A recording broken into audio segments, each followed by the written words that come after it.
विद्यार्थ्यांनी तर हा काळजीपूर्वक बघायला हवा. तर बघा आपल्या समोर तो प्रश्न आहे आणि त्याचे हे 4 पर्याय दिलेले आहेत. ओके, तर मग हे सोडवायचं कसं? तर बघा इथे तुम्ही जर बघितलं 196 किंवा 1.96 आहे, पण आता घेताना आपण काय म्हणायचं 196. तर बघा 14चा वर्ग किती येतो? 14चा वर्ग केल्यावर 196, त्यामुळे 196चं वर्गमूळ किती येणार? 14. पण इथे 1.96 आहे म्हणजे 2 संख्येनंतर दशांशचिन्ह आहे म्हणून काय करायचं 1.4. तसंच 15चा वर्ग 225 म्हणून 1.5. 17चा वर्ग 289 म्हणजे 289चं वर्गमूळ 17, पण इथे 2.89 आहे म्हणून एका संख्येनंतर दशांशचिन्ह, म्हणजे ह्या तिघांची आपण काय केली? पहिल्यांदा वर्गमूळ शोधून काढली. आता बघा इथे 0.00216 असं दिलेलं आहे. आता ही संख्या कुणाचा वर्ग आहे किंवा त्याचं वर्गमूळ काय? समजा तुम्हाला माहिती असेल तर चांगलीच गोष्ट आहे, पण माहिती नसेल तर बघा 40चा वर्ग. 40चा वर्ग कसा करतो आपण? 4चा वर्ग 16 आणि वरच्या 2 शून्य. परत 50चा वर्ग, 5चा वर्ग 25 आणि वरच्या 2 शून्य. 1600 आणि 25. मग 40 आणि 25 यांच्या वर्गाच्या मधलीच कुठली तरी ती संख्या असणार आहे. 1600 आणि 25च्या मधीच 2116 असणार आहे. तर हे साधारण बघा बरोबर मधी आहे. ओके, म्हणजे 40 आणि 50च्या मधली संख्या कुठली? 45. ओके, तर 45 गुणिले 45 केला आपण तर 5 किती येणार आहे? 45. सॉरी 5 25, म्हणजे इथं 5 येणार आहे, पण इथं एकक स्थानी कोण आहे? 6. ओके, आणि दुसरी गोष्ट काय आहे तर तो 50 कडं जातो म्हणजे 46 चेक करूया आपण पुढचे. कारण बघा 40चा 1600 आणि 2500, तर तुलनेनं जवळ कुणाकडनं आहे? ती 50 कडनं जवळ आहे. म्हणजे हे 45 नसेल तर पुढचं काय चेक करायला पाहिजे? 46. 46 चेक करताना बघा 6 6 36 6. ओके, हातचे झाले 3, म्हणजे इथे 6 आला आणि इथे एकक स्थानी किती आहे? 6. तुम्ही 46 गुणिले 46 करून बघा, तुम्हाला हीच संख्या मिळून जाईल. म्हणजे याचा अर्थ काय झाला बघा, तर याचं जे वर्गमूळ येणार आहे ते 46. पण इथं किती संख्येनंतर दशांशचिन्ह आहे? तर बघा पहिले हे 3 आणि हे 3, 6. मग वर्गमूळ घेताना काय करायचं? निम्म्या ह्याच्यानंतर दशांशचिन्ह द्यायचं. म्हणजे वरती जर 6 असेल तर त्याच्या निम्मे घ्यायचे म्हणजे 3. 1 2 आणि 3 म्हणजे 0.046 हे त्याचं उत्तर येणार आहे. मग आता आपण सोडवायला घेऊया. 1.96चं किती आलं होतं? 1.4 अधिक 1.5 मगाशी काढले होते आपण. त्यानंतर इथे 1.7 यांची बेरीज मारायची आणि खाली किती आलं होतं बघा? खाली आलं होतं 0.046. मग आता या तिन्हींची बेरीज मारायची 1.4 1.5 आणि 1.7, तर ती किती येणार आहे? 4.6 येणार आहे. आणि खालचे किती आहेत? 0.046. म्हणजे आता आपलं एवढंच सोडवायचं बाकी राहिलं. 4.6 ला कितीने भागायचं आहे? 0.046. मग याच्यामध्ये काय करायचं? 46 लिहायचं आणि खाली पण 46, म्हणजे दोघांचे दशांशचिन्ह काढून टाकायचे. अंशात किती संख्येनंतर दशांशचिन्ह आहेत? एका, म्हणजे त्याच्या बरोबर उलट छेदामध्ये शून्य द्यायची. लक्षात ठेवा, अंशात किती नंतर दशांशचिन्ह आहे ओळखायचं? एका संख्येनंतर. मग बरोबर त्याच्या उलट छेदामध्ये शून्य द्यायचे. इथं किती संख्येनंतर दशांशचिन्ह आहे बघा? तर 3 संख्येनंतर दशांशचिन्ह आहे, म्हणून छेदात 3 संख्येनंतर दशांशचिन्ह आहे म्हणून 3 शून्य अंशात द्यायच्या. बरोबर उलट करायचं. तर इथे 46ला 46, सॉरी शून्याला शून्य गेला आणि इथं 46 एक्के 46 आणि वरचे 2 शून्य, म्हणजे याचं उत्तर किती आलं सांगा? 100. मग इथं 100 पर्याय आहे का? तर नाहीये, पण इथं दिलंय बघा 10चा वर्ग. 10चा वर्ग किती येतो? 100. त्यामुळे याचं अचूक उत्तर किती असणार आहे? पर्याय क्रमांक 1, 10चा वर्ग म्हणजेच काय? 100. ओके, तर अशा प्रकारे काय केलं आपण? याचं उत्तर 100 लिहिलं. आता 8वी स्कॉलरशिपसाठी कधी कधी 2 पर्याय निवडासाठी एखादा एक्स्ट्रा पर्याय दिला जाईल 100, म्हणजे दोन्ही पर्याय बरोबर आहेत, 10चा वर्ग पण आणि त्याचंच उत्तर 100. अशा वेळी तुम्ही 2 उत्तरं सुद्धा निवडू शकता. ओके, तर हा प्रश्न क्रमांक 1 तुम्हाला समजला असेल. आता आपण प्रश्न क्रमांक 2 कडे जाऊया. ओके, आता प्रश्न क्रमांक 2 बघा. एका वस्तूची किंमत काय केलेली आहे? 20% वाढवली आणि काही दिवसांनी ती पुन्हा 20% कमी झाली.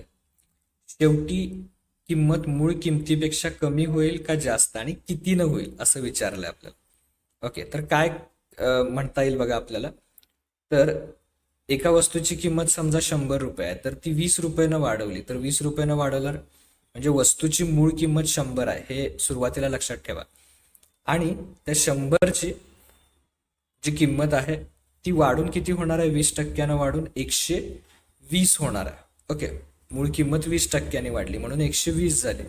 काही दिवसांनी पुन्हा 20% कमी होणार आहे, म्हणजे 120 मध्ये किती टक्के कमी होणार आहेत, तर 20% कमी होणार आहेत. म्हणजे बघा 120च्या 20% काढायचे, कारण का आता वाढून 120 झाले, त्याच मध्ये परत 20% कमी झाले, म्हणजे 120च्या 20% काढले तर बघा शून्याला शून्य शून्य म्हणजे 12 दुनी 24, तर 24 रुपयानं ती काय झालेली असणार आहे, कमी झालेली असणार आहे. कुणामध्ये, तर 100 रुपये किंमत असताना, सॉरी 100ने 120 असताना त्याच्यामध्ये कितीनं कमी झाली आहे, 24 न. मग बघा किती येणार, हे 6. ओके, आणि ते एक हातच्या दिल्यामुळे 11, 11तून 2 गेले 9 म्हणजे 96. म्हणजे अशा प्रकारे किती किंमत झाली त्याची, 96. मी अगदी सुरुवातीला सांगितलं होतं मूळ किंमत किती आहे बाळांनो, 100 असं समजा. मग 100ची किती झाली, 96, म्हणजे 4 रुपयानं काय झालेली असणार आहे सांगा, कमी झालेली असणार.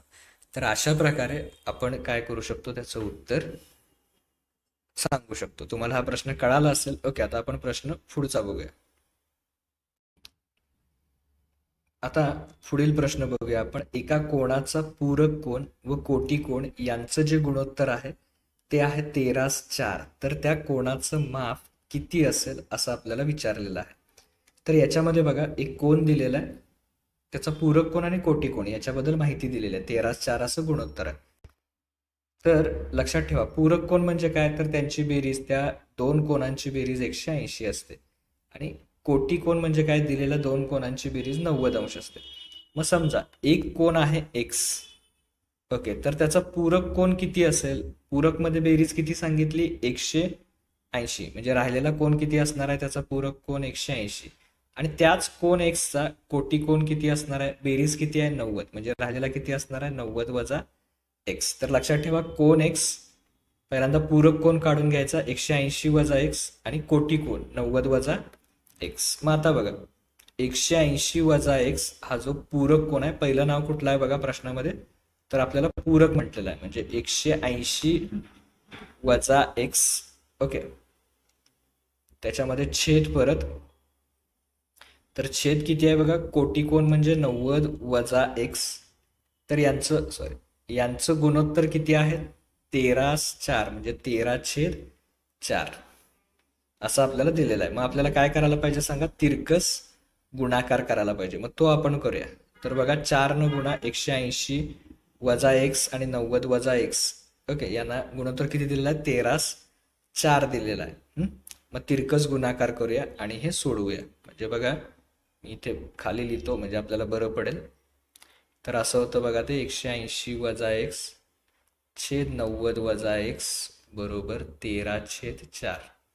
मग आता तिरकस गुणाकार म्हणजे या दोघांना 4 ने गुणायचं. ओके, म्हणजे बघा 180 गुणिले 4, 18×4 = 72, आणि वरची एक 0 वजा 4 गुणिले एक्स म्हणजे 4x, आणि इकडं या दोघांना 13 ने गुणायचं. म्हणजे बघा 13×9 = 117, आणि वरची एक 0. ओके, वजा 13x असं ते समीकरण आलेलं आहे. मग काय करायचं, वजा 13x इकडे येऊन काय करायचे, अधिक, म्हणजे वजा 4x अधिक 13x, आणि इथं 1170 वजा हे अधिक 720, कारण बघा याचं चिन्ह कधी पण समोर बघायचं, अधिक 720 इकडे येऊन काय होणार, वजा. म्हणजे ही स्टेप परत इथे लिहितो मी, वजा 4x अधिक 13x बरोबर 1170 वजा 720. मग आता बघा 13तून 4 गेले, किती राहिले, 9, आणि मोठ्या संख्येचं चिन्ह कुठलं आहे, अधिक. अधिक 9x लिहा किंवा नुसतं 9x ठेवा, दोन्हीचा अर्थ तोच. आता बघा 1170 मधून किती वजा करायचे, 720, म्हणजे 0, 7 वजा 2 5, 11तून 7 गेले 4.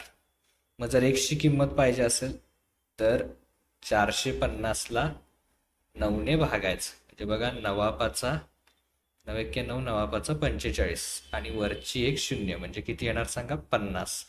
म्हणजे त्या कोणाचं माप किती असणार आहे बघा 50 अंश. हे त्याचं अचूक उत्तर आहे. तर अशा प्रकारे काय केलं आपण त्या कोणाचं माप शोधून काढलं की जेणेकरून त्याचं पूरक कोण आणि कोटी कोण यांचं गुणोत्तर हे 13/4 असेल. ओके. तर आता आपण पुढील प्रश्न बघूया. पुढील प्रश्न आपल्या समोर आहे. तर हे उदाहरण सोडवत असताना काय करायचं बघा. तर याच्यामध्ये दशांश चिन्ह सध्या नाही आहेत असं समजायचं. 36 गुणिले 27 गुणिले 1 सगळे दशांश चिन्ह मी काढून टाकले. 6 गुणिले 3 गुणिले 1. ओके, एवढं मी लिहिलेलं आहे. आता काय करायचं बघा. इथे 2 2 आणि 2 4 4 आणि 3 7. इथे 7 संख्येनंतर काय आहेत एकूण दशांश चिन्ह किती आहेत 7 संख्येनंतर आहेत. म्हणून काय करायचं कुठं आहेत ते अंशात त्याच्या बरोबर उलट छेदात.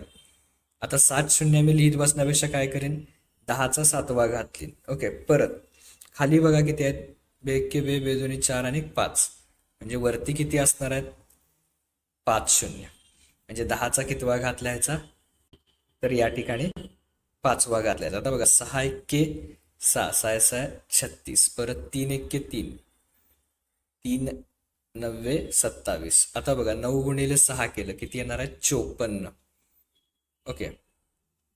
आणि इथं बघा 10चा 5वा घात आणि 7वा घात तर 5 शून्याला 7 पैकी 5 शून्य जाणार म्हणजे किती राहणार 2 राहणार.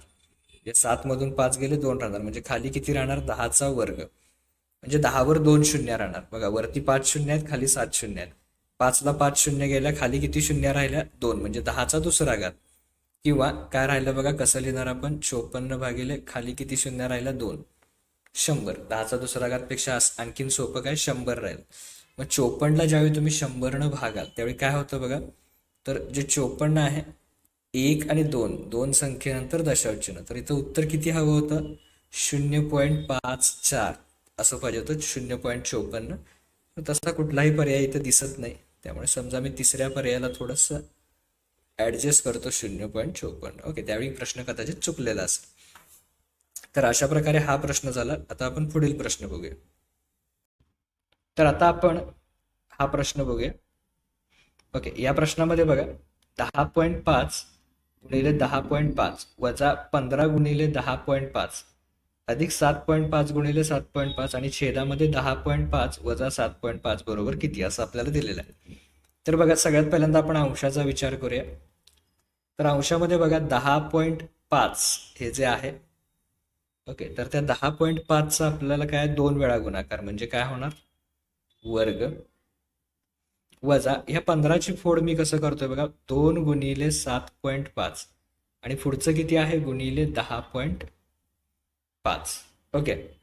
मग गुणाकारात क्रम बदलला तर चालतो. लिहिताना फक्त मी काय करतो बघा पहिल्यांदा लिहितो 10.5 आणि नंतर लिहितो 7.5 आणि अधिक 7.5 गुणिले 7.5 म्हणजे 7.5चा काय होणार आहे सांगा 2 वेळा गुणाकार म्हणजे वर्ग. मग हे कुठल्या स्वरूपात आहे तर ए वर्ग वजा 2 गुणिले ए 7.5 समजा बी आहे अधिक परत बीचा वर्ग आणि ज्यावेळी मधी वजा असेल त्यावेळी हे विस्तार सूत्र कोणाचं असतं तर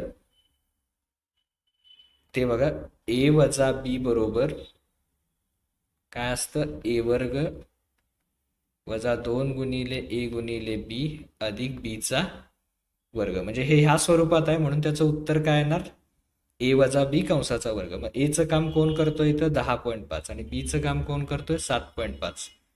मग याचं उत्तर काय येणार आहे ए वजा बी म्हणजे 10.5 वजा 7.5 त्याच्या कंसाचा वर्ग म्हणजे अंशाचं उत्तर बघा याच्यातल्या अंशाचं उत्तर किती झालं सांगा 10.5 वजा 7.5 कंसाचा वर्ग आणि छेदामध्ये परत तेच आहे 10.5 वजा 7.5. ओके. मग आता याच्यामध्ये काय होणार बघा या कंसाला हा कंस काय झाला कॅन्सल म्हणजे फक्त किती राहिले बघा त्याच्यात कारण दोन्ही पण आता वरती वर्ग म्हणजे 2 वेळा तोच कंस आहे, इथं एकदाच कंस आहे, म्हणजे एकाला एक कॅन्सल झालं, एक शिल्लक राहिलं. म्हणजे याचं उत्तर किती असणार आहे? 10.5 वजा 7.5. म्हणजेच 5.5ला 5 गेले, 10तून 7 गेले, किती राहिले? 3. म्हणजे याचं अचूक उत्तर किती येणार आहे सांगा? 3. त्याचं अचूक उत्तर. अशा प्रकारे आपण काय केलं सांगा? सगळ्या प्रश्नांची उत्तरं शोधून काढली. ओके. पुढील व्हिडिओमध्ये आपण जे आणखीन प्रश्न आहेत 2017 साली विचारलेले ते घेऊया. व्हिडिओ कसा वाटला कमेंट करा. ओके. आणि तुमच्या काही प्रतिक्रिया असतील तर त्याही वैयक्तिक प्रतिक्रिया, प्रश्न जे काही असेल ते वैयक्तिक मला कळवा.